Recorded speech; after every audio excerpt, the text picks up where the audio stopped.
just would like today to talk about a very common condition which we as doctors and particularly as gynecologists are seeing more and more often over the last few decades. This is across the world, this is probably one of the commonest reasons why people are visiting the gynecologist chamber. And between the years of about teenage years to throughout the reproductive age group, basically, women may come with this condition called polycystic ovaries. And but of course it's much more common in the younger people. So we get many adolescents, teenagers, 20-year-olds, and apparently for various reasons this condition is on the rise across the world. Whether it is in the developing parts of the world or it is in the developed parts of the world, polycystic ovaries are certainly increasing in number. Now the point is, polycystic ovaries are not exactly a gynecological condition per se. There is a gynecological element to it, which is why most women will come to a gynecologist chamber.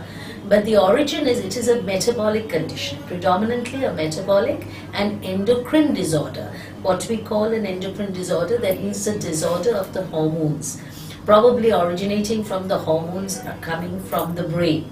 So we say the hypothalamo-pituitary axis produces hormones which ultimately affect all the endocrine glands through the body.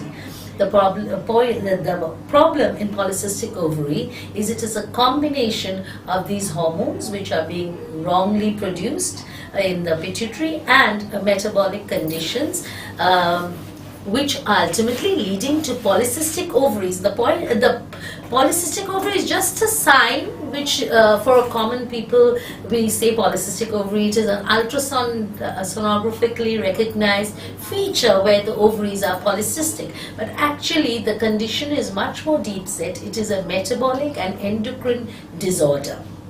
So the polycystic ovaries that we see are an incidental finding, but the etiology is the metabolic problem and endocrine problem. That means a hormone problem.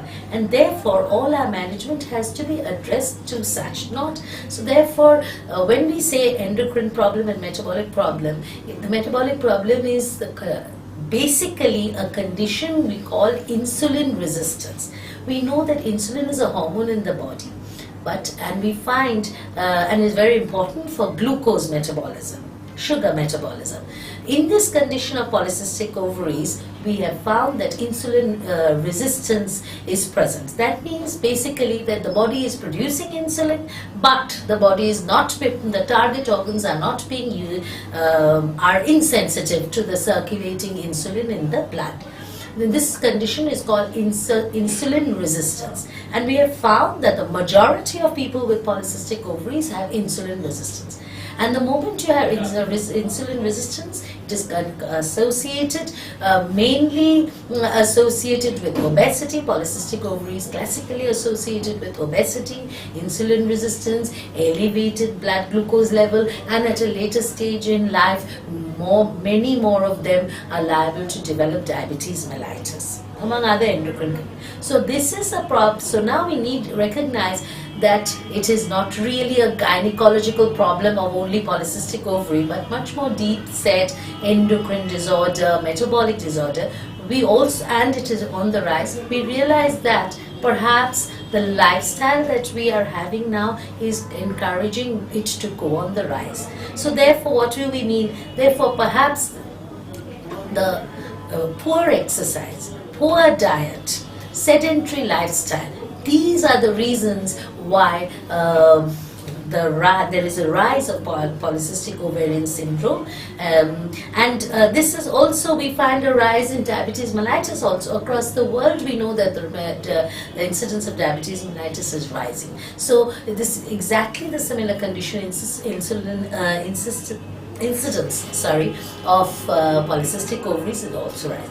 How does a patient come? Generally the patients come to us with various complaints. For instance, the teenagers might come with acne and excessive hair. They might come with less periods, scanty periods, what we call oligomenorrhea.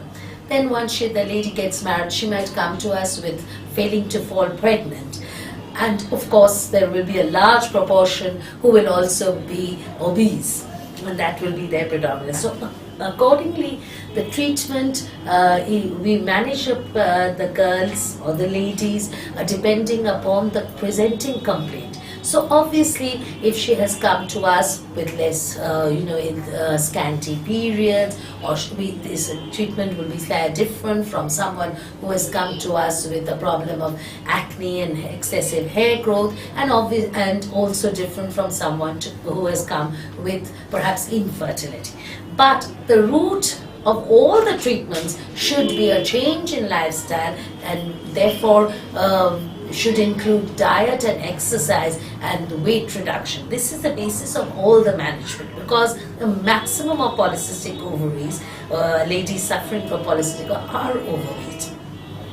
And therefore, no matter what their other symptoms are, the reasons why they have come to the gynecologist's chamber, whether it be infertility or infrequent periods or excessive hair growth or acne, but basically the treatment is directed towards weight reduction, because only by weight reduction do we actually direct our treatment to the main source of the problem, that is insulin resistance. So that in that regard, we put these ladies on a proper diet, calorie controlled diet, on a proper exercise regime, and the drugs, like there are certain drugs like metformin classically, which is also added in people who, in spite of a diet and exercise, are not being able to lose weight.